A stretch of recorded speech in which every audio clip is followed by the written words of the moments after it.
것은 십자가의 그 사랑, 나를 살리려 지신 그 십자가, 모든 물과 피 나의 더러운 죄 씻으셨네. 나를 향한 그 사랑, 생명을 내어 주사 영원한 생명을 내게 주심을 감사해. 천번을 불러도 내 눈에는 눈물이 멈추지 않는 것은 십자가의 그 사랑, 나를 살리려 하늘 보좌 버리신, 나를 사랑하신 분, 그분이 예수요.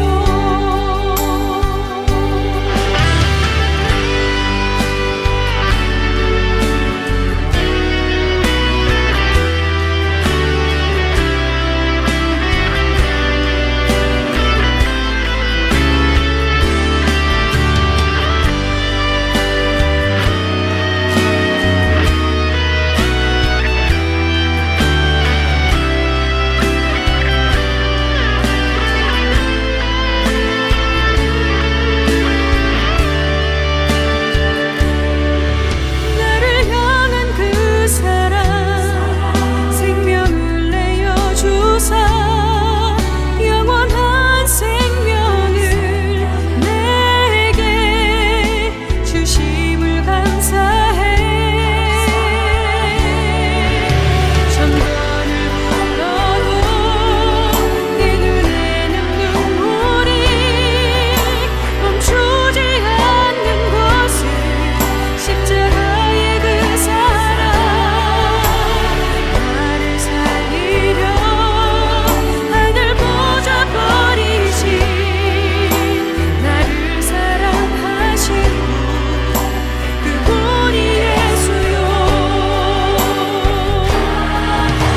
천번을 불러도 내 눈에는 눈물이 멈추지 않는 것은 십자가의 그 사랑, 나를 살리려 하늘 보좌 버리신, 나를 사랑하신 분, 그분이 예수요.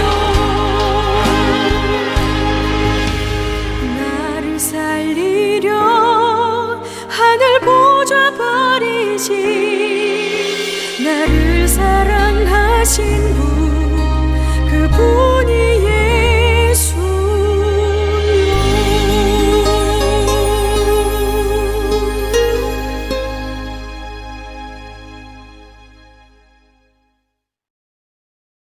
오늘 다 같이 보실 말씀은 히브리서 9장 11절에서 15절의 말씀입니다. 신약성경 361페이지 히브리서 9장 11절에서 15절 봉독해 드립니다. 그리스도께서는 장래 좋은 일의 대제사장으로 오사 손으로 짓지 아니한 것 곧 이 창조에 속하지 아니한 더 크고 온전한 장막으로 말미암아 염소와 송아지의 피로 하지 아니하고 오직 자기의 피로 영원한 속죄를 이루사 단번에 성소에 들어가셨느니라. 염소와 황소의 피와 및 암송아지의 죄를 부정한 자에게 뿌려 그 육체를 정결하게 하여 거룩하게 하거든. 하물며 영원하신 성령으로 말미암아 흠없는 자기를 하나님께 드린 그리스도의 피가 어찌 너희 양심을 죽은 행실에서 깨끗하게 하고 살아계신 하나님을 섬기게 하지 못하겠느냐. 이로 말미암아 그는 새 언약의 중보자시니 이는 첫 언약 때에 범한 죄에서 속량하려고 죽으사 부르심을 입은 자로 하여금 영원한 기업의 약속을 얻게 하려 하심이라. 아멘. 혹시 부동산 거래를 해보셨는지 모르겠습니다. 제가 이제 아무래도 사역을 하다 보니까 부교육자 시대에는 교회를 옮기게 되면서 이제 몇 번 이사를 좀 해야 되는 그런 일들이 있었습니다. 몇 번 이사하다 보니까 하면서 참, 저희 교회는 그래도 부동산 이 중개하신 분들 안 계셔서 괜찮은데요. 좀 죄송한 말씀이지만, 굉장히 얄밉게, 부동산 중개업자들 얄밉게 느껴진 적이 있었습니다. 왜냐하면은 전세든 월세든 계약을 하면요. 그들은 그냥 발품 몇 번 팔아주고 돈을 이제 얼마를 챙겨가죠. 수수료라고 챙겨갑니다. 굉장히 좀 아깝더라고요. 차라리 당사자들끼리 어떤 계약을 하고 계약서를 쓰고 돈을 주고 받으면 이거는 그냥 굳히겠다라는 생각이 들었습니다. 근데 어느 날 제가 이제 있던 교회 중개업을 하는 이 부동산업을 하시는 분한테 그런 이야기를 들었습니다.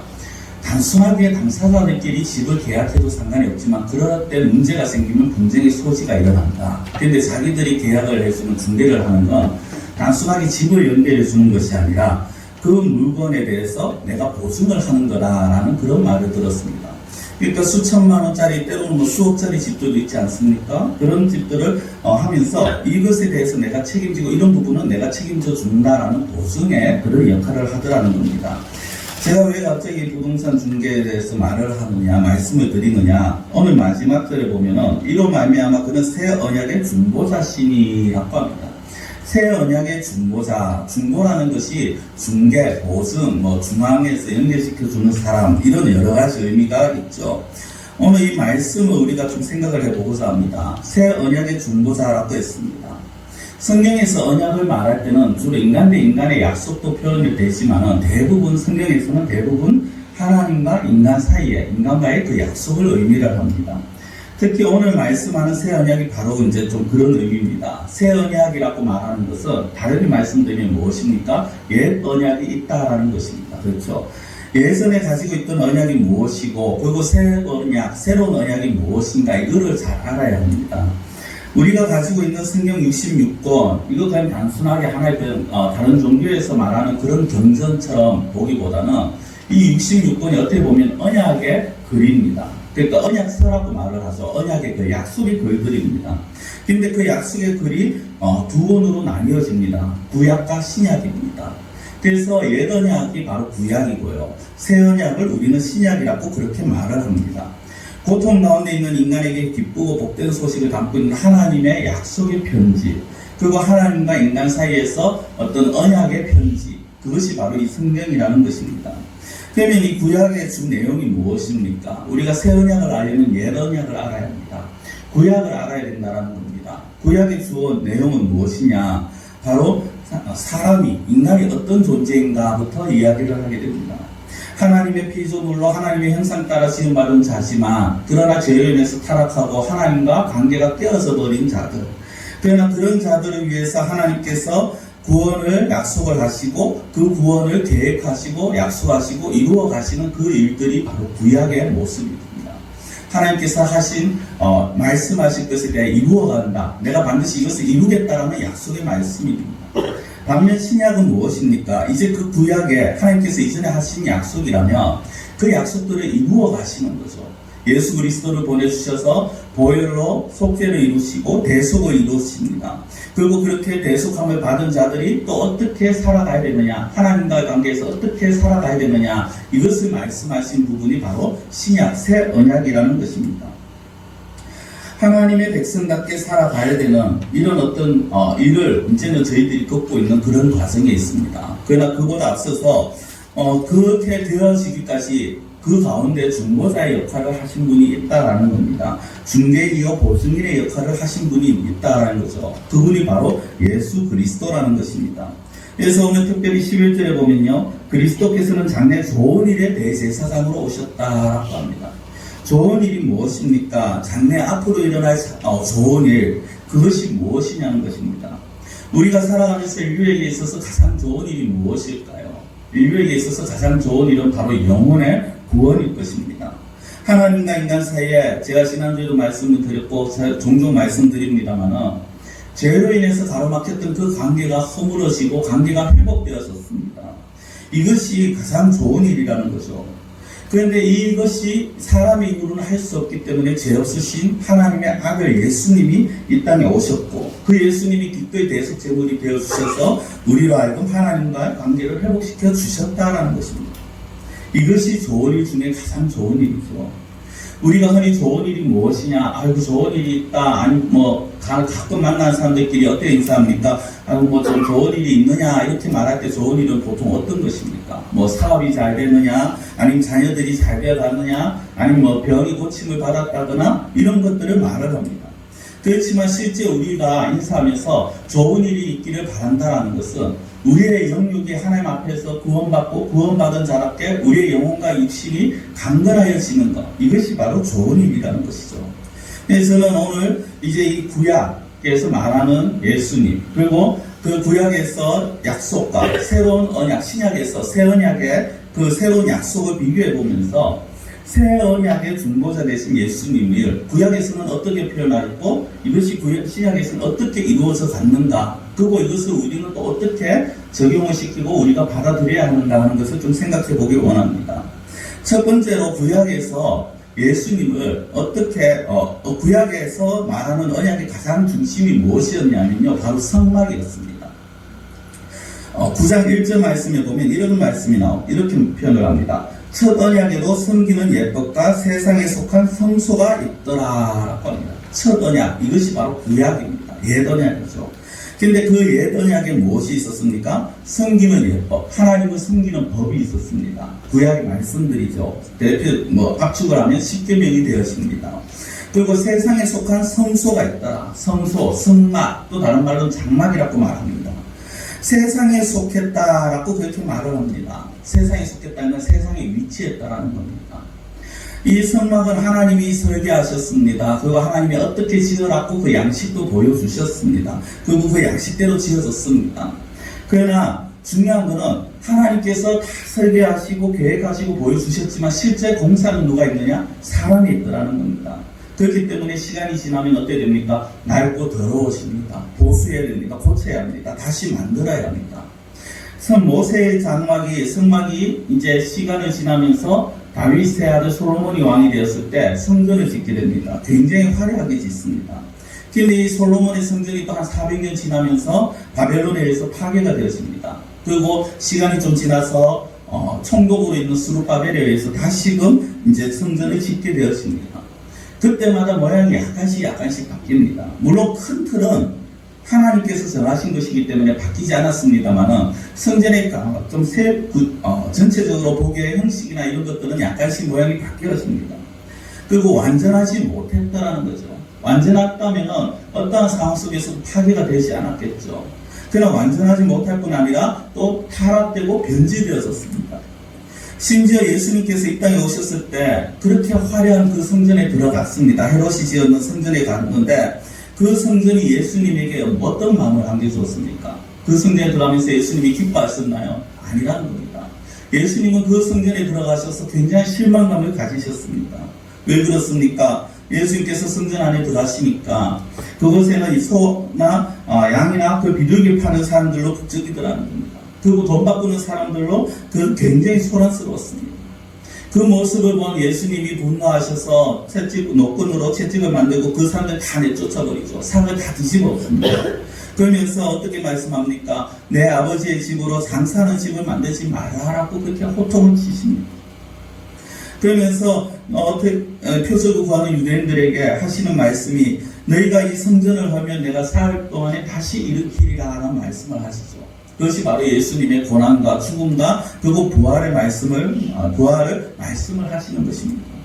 중요한 것은 예수님께서 계실 당시에도 당신이 성전이시라고 그렇게 말씀을 하셨다라는 겁니다. 이것을 오늘 본문 11절에 이렇게 표현을 합니다. 그리스도께서 장래 좋은 일의 대제사장으로 오사 손으로 짓지 아니한 것, 손으로 지은 것이 무엇입니까? 이 땅의 성막이었습니다. 그 짓지 아니한 것 곧 이 창조에 속하지 아니한 더 크고 온전한 장막으로 말미암아. 이 세상에 속하지 아니하고 더 크고 더 온전한 더 완전한 장막입니다. 그것이 바로 예수님이라는 것입니다. 이 장막 대신 예수님으로 말미암아서 함께 나아갈 길이 열려졌는 거죠. 세상에 속한 장막은 완전하지 못했습니다. 타락한 자들로 인해서 그 장막은 언제든지 타락할 수 있는 위험성이 있었고 변질될 수 있는 위험성이 있는 것이었습니다. 실제 이 장막으로 말미암아서 사람들이 하나님 앞에 감히 나아가지를 못했습니다. 그 하나님 앞에 나아가게 가면은 항상 중간에 대제사장만이 들어갈 수 있는 지성소라는 곳이 있었죠. 그리고 그 중간에 휘장이 가로막고 있었습니다. 그러나 예수님이 십자가에 죽으심으로 어떻게 되었습니까? 그 휘장이 위에서부터 아래로 찢어지게 된 것입니다. 사람이 찢은 것이 아니라 위에서부터 찢어졌다는 것은 하나님이 찢으셨다는 것이고, 이 사건이 언제 벌어집니까? 예수님이 십자가에서 죽으실 때 휘장이 위에서 아래로 찢어졌다는 겁니다. 그것은 더 다르게 말씀드리면 예수님의 몸이 성전이요, 예수님의 몸이 찢어짐으로 인해서, 그 휘장이 찢어짐으로 인해서 하나님 앞에 누구든지 이제는 나갈 수 있게 되었다는 것이죠. 참 성전 대신 예수님이 우리로 하여금 하나님 앞으로 갈 수 있는 길을 열어주셨다는 것입니다. 그리고 두 번째로 언약에는요, 피가 있어야 됐습니다. 구약에도 피가 있어야 됐습니다. 그리고 새언약 신약에도 피를 얘기합니다.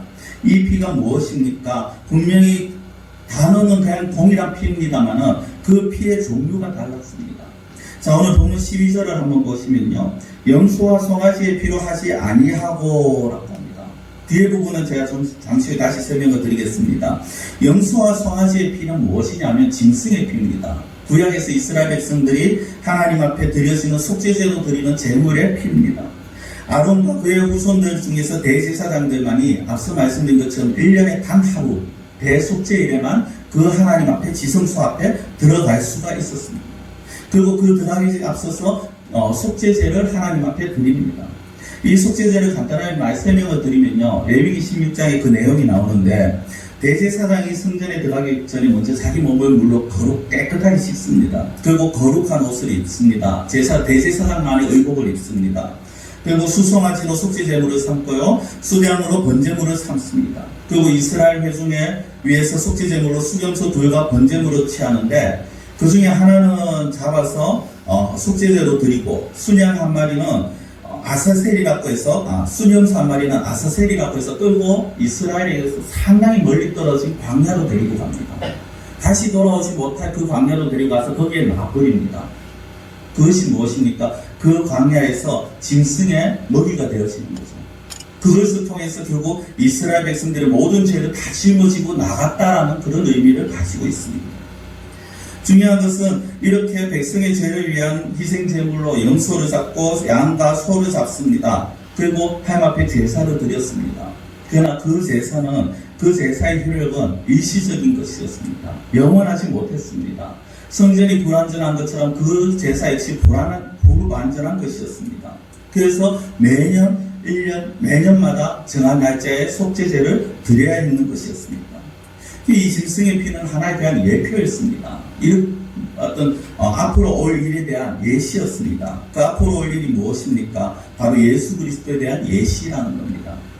자, 이 피가 무엇을 말씀을 하느냐? 그것을 보기 위해서 먼저 우리는 10장 3절과 4절 말씀을 보아야 될 것입니다. 히브리서 10장 3절 4절에는요, 그러나 이 제사들에는 이 대속죄일마다 드리는 속죄제입니다. 해마다 죄를 기억하게 하는 것이 있나니 이는 황소와 염소의 피가 능히 죄를 없이 하지 못합니다. 대속죄일이 될 때마다 무엇을 생각합니까? 이스라엘 백성들이 속죄제를 드려야 되는구나. 왜 드리지? 우리의 죄구나. 우리의 죄 때문에 하나님 앞에 언제 나가지 못한다는 겁니다. 그런데 왜 그렇습니까? 황소와 염소의 피가 능히 죄를 없이 하지 못합니다. 자, 우리 이렇게 한번 생각해 볼까요?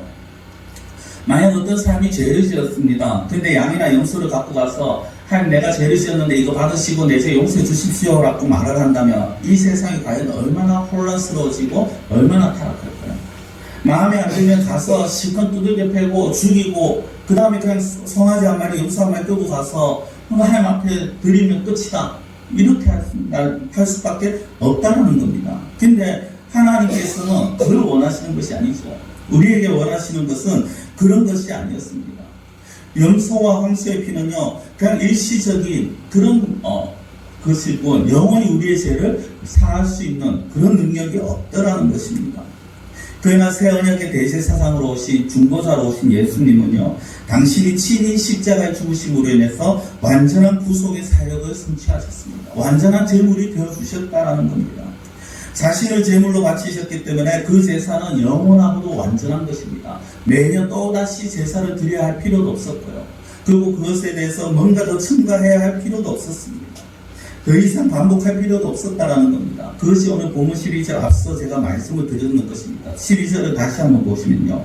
염소와 송아지의 피는 앞서 말씀을 드렸죠. 그 뒤에 이렇게 나옵니다. 오직 자기의 피로 영원한 속죄를 이루사 단번에 성소에 들어가셨느니라. 누구의 피입니까? 예수 그리스도의 피라는 겁니다. 예수 그리스도의 피로 영원한 속죄를 이루셨다. 영원한 제사가 이루어졌다는 것입니다. 더 이상 이것에 대해서 불필요하다는 것이죠. 또다시 우리는 짐승을 가지고 올 필요가 없다는 것입니다. 성도 여러분, 오늘날 만약에 우리가 짐승을 가지고 와야 된다면, 예배 드릴 때마다 짐승을 가지고 와서 저 마당에 짐승을 묶어놓고, 그리고 예배 드리기 전에 손 씻고 저 마당에서 짐승을 잡아야 된다면 우리는 얼마나 번거로울까요? 근데 이제는 그럴 필요가 없다는 것입니다. 왜냐하면 하나님께서, 예수님께서 흘리신 그 피로, 예수님이 당하신 그 십자가의 그 제사가 모든 것을 단번에 완전하게 이루셨다는 겁니다. 자, 그리고 옛 언약과 새 언약의 가장 큰 차이가 세 번째는 무엇이냐? 바로 기업이라는 것입니다. 기업. 우리에게 기업이 주어졌다라고 말합니다. 이스라엘에게도 기업이 주어졌습니다. 물려받는 땅이 있었다라는 겁니다. 근데 그 이스라엘이 물려받은 기업이 어디입니까? 바로 가나안 땅입니다. 그러나 그 가나안 땅은요, 그들에게 있어서 일시적인 것이었습니다. 그들이 그곳에서 영원히 살 수 있는 것도 아니었고, 그리고 그곳에서 불사의 삶을 사는 그런 존재들도 아니었습니다. 그러나 반면에 우리가 이제 가야 할 곳, 우리가 가진 그 기업은 어디입니까? 예수님을 통해서 영원한 기업을 받았다는 거죠. 바로 하나님의 나라라는 겁니다. 구약에서 애굽을 떠난 이스라엘 백성들의 목표는 하나였습니다. 가나안 땅에 들어가는 것이었습니다. 젖과 꿀이 흐른다는 그 가나안 땅을 바라보면서 그 가나안 땅을 향해서 나아갔습니다. 그러나 그 가나안 땅 역시 천국이 아니었습니다. 그건 천국의 모형이었습니다. 왜냐하면 그들이 가나안 땅에 들어갔다고 했어요. 그들이 영원한 안식을 얻었습니까? 아니라는 겁니다. 잠시만 방심하면 주변의 나라들이 쳐들어옵니다. 그들이 열심히 땀 흘리고 노력해서 농산물을 더 취득을 해야 합니다. 요즘 계속 새벽에 이제 사사기 말씀을 우리가 보는데요. 사사기에서 볼 수 있는 것처럼 계속해서 이웃의 그 민족들이 이스라엘을 공격을 합니다. 끝없이 이스라엘을 괴롭히고 늘 전쟁의 위협 속에 살아가야 하는 존재였습니다. 그 땅에서도 가시덤불과 엉겅퀴는 늘 끊임없이 나왔습니다. 오늘날 그 지역을 가보면은 여기가 정말 젖과 꿀이 흐르는 땅이 맞나 싶을 정도로 너무나도 황폐한 그런 곳입니다. 물론 이제 이스라엘 중에서도 북쪽 지역은 평야입니다. 그쪽은 그래도 농사가 좀 됩니다만 남쪽 지방은 완전히 상황입니다. 어떤 목사님이 여름철에 한번 거기에 갔더니 비 한 방울 내리지 않고 그냥 듬성듬성 바짝 마른 풀만 있고 그 풀을 뜯어먹고 있는 염소들을 보았는데, 양들을 보았는데 너무나도 불쌍해 보이더라는 거죠. 그만큼 척박한 땅이었습니다. 그러나 그 척박한 땅에 하나님이 함께 하시기 때문에 그 땅이 젖과 꿀이 흐르는 땅이 될 수 있는 것입니다. 근데 예수님께서 오심으로 인해서 우리에게 주어진 기업은 어떤 기업입니까? 그렇게 우리가 힘들여서 농사하셔야 될 기업이 아니라는 거죠.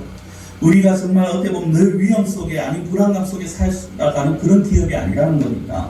하나님께서 예수님을 통해서 주신 기업은 바로 하늘의 기업이었습니다. 자, 본문 15절 말씀입니다.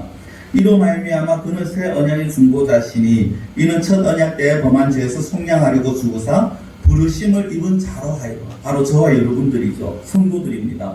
부르심을 입은 자로 하여금 영원한 기업의 약속을 얻게 하려 하십니다. 영원한 기업의 약속이 무엇입니까? 예수 그리스도 통하여 구원받은 자들에게 주시겠다 약속하신 하나님의 나라입니다. 그 하나님의 나라를 주시기 위해서 예수님이 새 언약의 중보자로 이 땅에 오셨다라는 것입니다. 이 하늘의 기업이 어떤 기업이냐, 영원한 기업이 어떤 기업이냐, 베드로전서 1장 4절에서 사도 베드로가 이렇게 표현을 합니다. 썩지 않고 더럽지 않고 쇠하지 아니하는 유업을 잊게 하시나니. 세 가지가 나옵니다. 하나는 썩지 않는다는 것이고요, 하나는 더럽지 않는다는 것이고, 또 하나는 쇠하지 않는다는 것입니다. 간단하게 이게 비슷해 보이는데 약간씩 차이가 있습니다. 간단하게 말씀을 드리면요, 썩지 않는다는 건 무엇입니까? 성경은 이 세상에 썩지 않는 것이 있을까요? 이 세상에 썩지 않는 것은 없습니다. 자연 환경을 파괴하는 잘 썩지 않는다 하지만 잘 썩지 않는 것일 뿐이지 완전히 썩지 않는 건 없습니다. 모든 것이 다 썩습니다. 그러나 우리가 받을 하늘의 기업은 절대로 썩을 것이 없다라는 것입니다. 결코 부패하지 않는 것입니다. 아니 썩거나 부패할 수 없는 것이 바로 하나님의 나라입니다. 왜냐하면 하나님께서 변함없으신 분이시기 때문이죠. 하나님이 우리 전 육체를 가지고 계셔서 날이 지나면은 세월이 지나면 쇠하여가는 그런 분이 아니시라는 겁니다.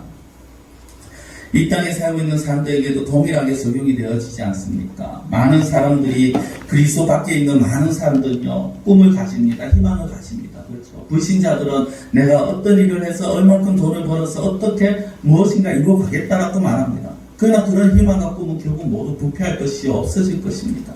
육체가 소멸되면 다 사라질 것이라는 겁니다. 그러나 주님이 우리를 위해서 간직해 놓으신 그 소망, 그 하나님의 나라, 그것은 그 누구도 뺏어갈 수가 없다라는 거죠. 영원히 썩지 아니하는 곳입니다. 자, 두 번째로 더럽지 않는 기업입니다. 더럽지 않다. 원래 원어를 가장 비슷하게 해석하면요 이렇게 나옵니다. 불에 타지 않는 또는 다른 색깔로 염색되지 않는, 변질되지 않는 이런 의미입니다. 그러니까 결코 변할 수 없다라는 겁니다. 그래서 좀 더 쉽게 이해하시려면요 더럽지 않고라는 말이 변하지 않고로 해석을 하시면 훨씬 이해가 잘 되실 겁니다. 예수님께서 저와 여러분들 위해 예배하신 그 기업, 변하지 않는 기업입니다. 시간이 지난다고 해서 사람이 어떻게 하느냐에 따라서 변하는 그런 기업이 아니라는 겁니다. 세 번째 어떤 기업입니까? 썩지 않고 변하지 않고 더럽지 않고 그 다음은 쇠하지 않는 기업입니다. 쇠하다라는 말은요, 쇠하지 않는다는 것은 영원히 그 아름다움을 보존한다라는 겁니다. 이 세상 사람들이 미를 추구하죠. 아름다움을 굉장히 추구합니다. 그래서 어떻게 하면 아름다울까? 어떻게 하면 이 아름다움을 유지할까? 그래서 때로는 문신을 하기도 하고요. 때로는 진한 화장술을 배우기도 합니다. 그러나 인간이 자랑하는 그 아름다움은요 영원하지 않습니다. 시간이 지나면 아무리 화장을 하고 아무리 꾸며도 죄송합니다. 연세 드신 분들에게 죄송합니다만 그러나 그 세월을 숨길 수는 없습니다. 그렇죠. 다 지나가고 마는 것입니다. 그러나 하나님께서 우리를 위해서 예배하신 그 기업은요 쇠하지 아니하는 기업입니다. 영원히 보존되는 영원히 아름다운 기업입니다. 요한계시록 21장에 보면은 우승분들이 천국이 어떤 곳인가 궁금하시면요 요한계시록 21장을 한번 보십시오. 거기에 보면 천국에 대해서 자세하게 묘사되어 있습니다. 제가 그 중에 일부분만 말씀을 드리면요 그 하나님의 나라에 하나님 도성이 있는데 그 빛이 지극히 귀한 보석 같고 벽옥과 수정같이 맑고 성과 금 벽옥으로 사였고 성은 정금인데 맑은 유리 같고 12성이 있는데 12성의 기초석이 다 보석으로 되어 있습니다. 12성마다 각각의 문 12문이 있는데 그 문은 진주로 되어 있습니다. 길은 맑은 유리 같은 정금입니다. 얼마나 화려하고 아름다운지 이 세상의 걸로 표현할 수 한다는 자체가 어떻게 보면 잘 말이 되지 않는 그런 아름다운 것입니다. 그렇게 영원히 아름다운 것, 영원히 쇠하지 않는 기업이 저와 여러분들을 위해서 준비가 되어 있다는 것입니다. 말씀을 뵙겠습니다. 우리 교회 성도님들은 안 그러시리라고 저는 믿습니다만은 오늘날 가만히 보면요 이 시대 많은 사람들이 천국에서 영원히 누릴 이 신령한 기업, 우리에게 주어질 기업을 별로 소망하지 않는 것처럼 보입니다. 어떤 경우에는 정말 하나님을 믿는다고 하면서 저 사람이 정말 하나님의 나라에 소망을 두고 있는가라는 생각이 드는 그런 사람들이 이 세상에 보이기도 합니다. 그래서 눈앞에 보이는 썩어지고 더러워지고 새하얘지는 그 땅의 기업에 몰두하는 모습들이라는 거죠. 이것은 어떻게 보면 악한 영들의 그 유혹으로 인해서 우리가 우리의 마음을 빼앗기는 것 아닙니까? 사랑하는 성도 여러분, 우리에게는 영원한 천국이 있습니다. 하나님께서 영원히 주실 영원한 기업이 있습니다. 그 기업을 주시기 위해서 하나님께서 예수 그리스도를 보내주셨고 그 예수 그리스도께서 저와 여러분들 위해서 피 흘리고 목숨 바치셨다는 겁니다. 죽어주셨다는 것이죠.